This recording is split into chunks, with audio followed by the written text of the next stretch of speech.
Hi all. So today before going into the chapter, I wanna begin with talking a little bit about the second assignment, the other assignment that you need to do. So I thought I have put a revised syllabus on Blackboard, but now I'm seeing that I haven't. So I now put one, but I think I have talked about this in another email. So just to clarify. We have You have submitted the first assignment. If you haven't yet, please do. So one thing about grading and like coming to end of the semester. I mean, it was a very strange semester, so I understand the hardship. But it's very difficult for me to give you grades if you don't submit these two assignments. Yeah, one is the first one is the first essay dialogue, which you should have submitted by now, but if you haven't, you can. And the other one is you can choose between doing the second prompt or the third prompt. So as you know, we had three main assignments, yeah? So the second one was about writing an essay in which you put into dialogue the authors from the second section of the course. Yeah, and I have done a review of the second section, and the third one was about putting one or two of the authors from section 3 with another or other authors from section 1 or section 2. Yeah. Um, and normally, if things have gone should would have gone normally, you would do the second prompt and then the third prompt. But I have reduced the numbers of the assignments, so you can choose between doing the second prompt or the third prompt. So normally these prompts were in form of essay, but I also want you to let you choose if you want to do another dialogue or a story, something creative, you can do it again. But if you think, oh no, I want to write an essay this time, you can do that too. And you can write a 4 double page essay.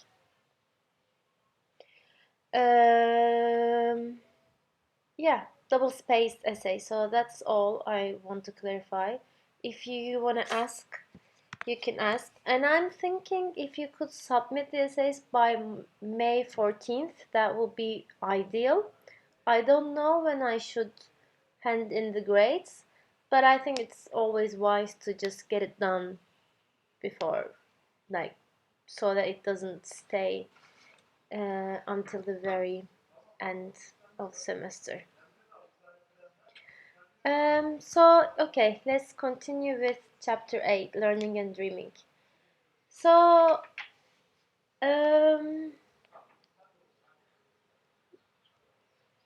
this chapter talks about how Yukagir's understanding of language and dream is different but also similar in some ways to Western understanding of dreaming, speaking, and learning. Yeah. So he was talking about Willerslev was talking about how language is seen as an inferior form of engaging with others and our surrounding. Yeah, for them, what is essential is experiencing and practicing the world, like engaging in practice with the world. And he was talking about this in page 168. He was talking about how cultural acquisition is kind of a inferior form than doing by doing in learning. So what does that mean? And this ties to their understanding of children having the spirits of their deceased family members. And in another chapter he dwells on this in a broader scale, but I'm gonna just talk about it a little bit. So when a child is born among Yukagirs, people believe that that child is a reincarnated soul of a deceased family member. Yeah, but it doesn't mean that this child is exactly the same person. So when the child is born, he she carries the soul of this deceased person. So that's why people believe that when the children are born, they already know what they need to learn about the world. So they are born with this previous knowledge about the culture, about the world in general. But they believe that as the child learns the language, she begins to forget this previous knowledge, and she begins to kind of develop into her own personality. So this is a very important concept for Yukagirs. This not self, but not the self. Yeah? If you remember the interaction with the animal, when the hunter is imitating the animal, the hunter is not himself, but it's not himself. Yeah, so it's in a very in betwixt place, and this is how Yukagir understands the person. It's very kind of against our intuitive knowledge about personhood, because we are very used to think that we are bounded individuals self with a certain identity. Yeah, I'm Zeynep and I'm nothing else. But for Yukagirs, it is not like that. So they are kind of in there is a fluidity around this concept, or around how they understand the personhood. So language is something that takes them from this pure space of knowing, takes away the children from knowing the world. Yeah, and as they begin developing language, they also need to relearn, like remember what they have forgotten because they learned the language. Yeah, and this is through practice. This is, Gilderslev is saying, it is not through cultural acquisition, it is not through learning the world by concepts, by language, or by second-hand experience. They do not believe that learning or engaging with the world comes from, for example, you listening other people's stories. Yeah, and he was giving the example of hunting. When you go hunting, they let you do or learn the hunting instead of explaining you what's going on. So that's kind of very different than our understanding in learning, especially in schools. Yeah, we learn the world through concepts, through abstract ideals, instead of just kind of engaging practically with the world. But an important thing, he wasn't, while he was talking about language being kind of inferior than the practical knowledge, he was also detailing Lacan's theory of language. So actually what he was bringing into the picture is that even if we think, like there is a tendency to think in common sense, common knowledge, to think that language is, and it enables us to represent the world, and language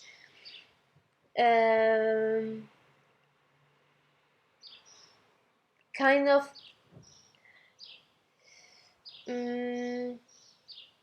how to say, kind of connects us with the world.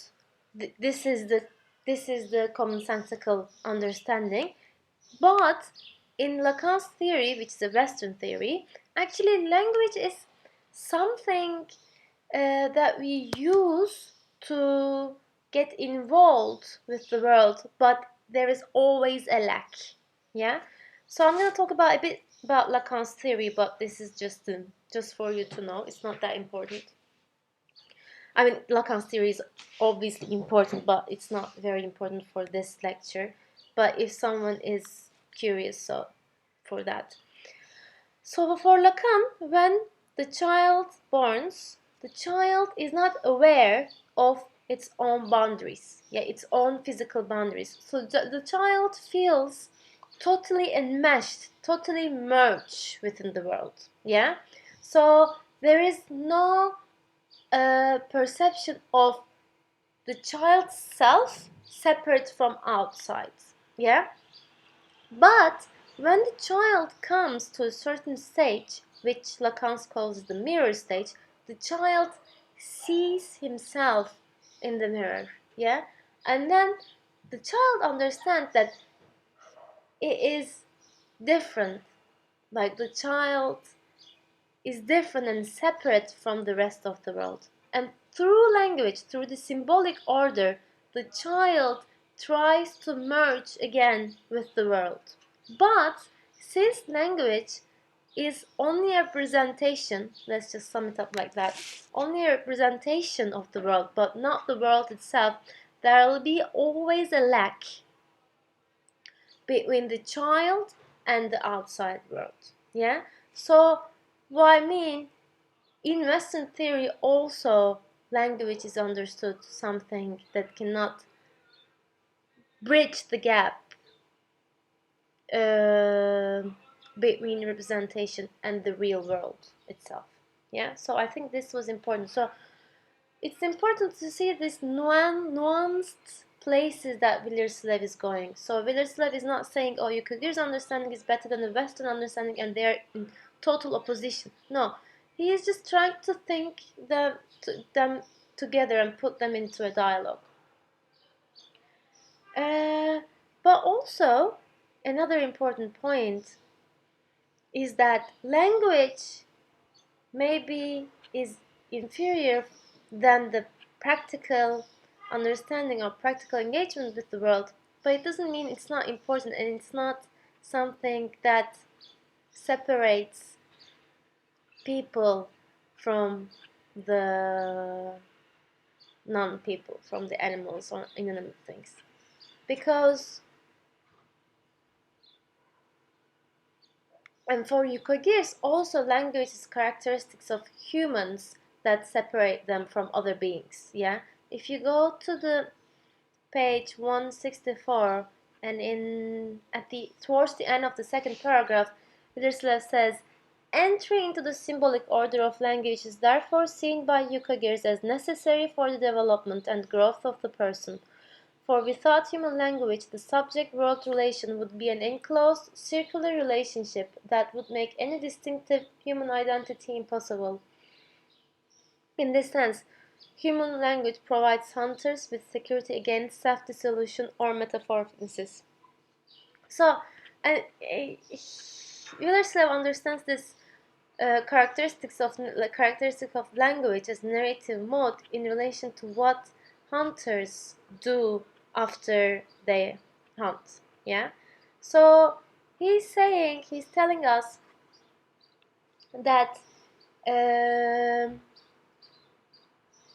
hunters go to hunting, and then after the day, at night, they go back to encampment, and then they sit together and they tell stories. And Willerslev was telling, oh, but these stories actually do not make that much of sense. They're not coherent stories that refer to some kind of like meaning, or I don't know, things happened. They're just kind of sentences. But Willerslev finds out that those narratives were utmost important, that they were very important for hunters to remember, to not forget their self of being human.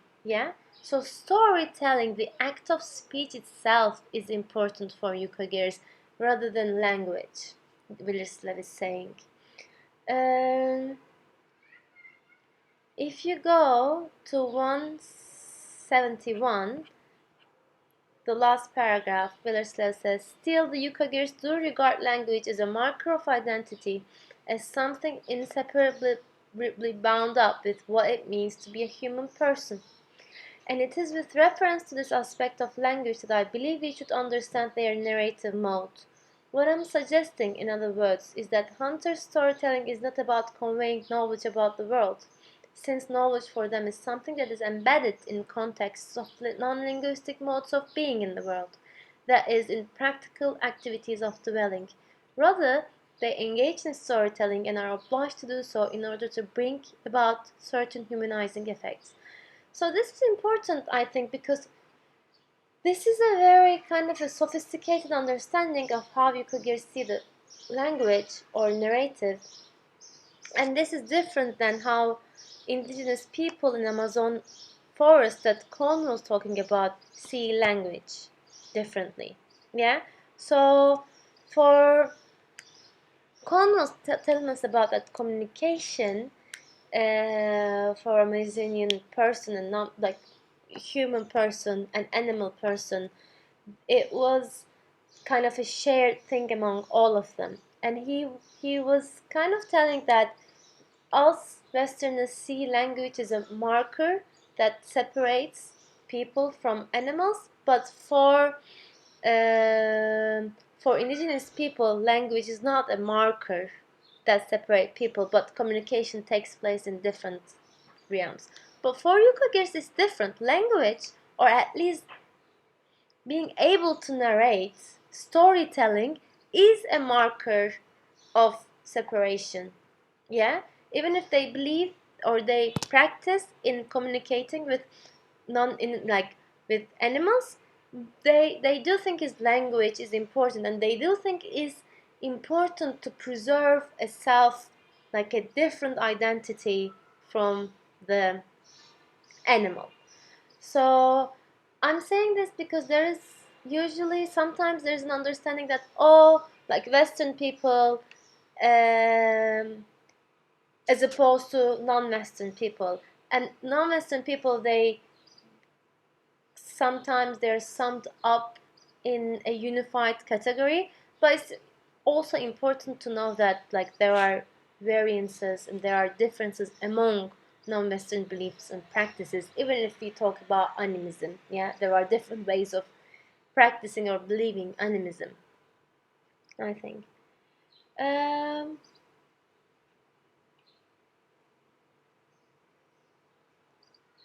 There was another quote in which Willerslev was explaining the 3 phases of hunting. Let me see.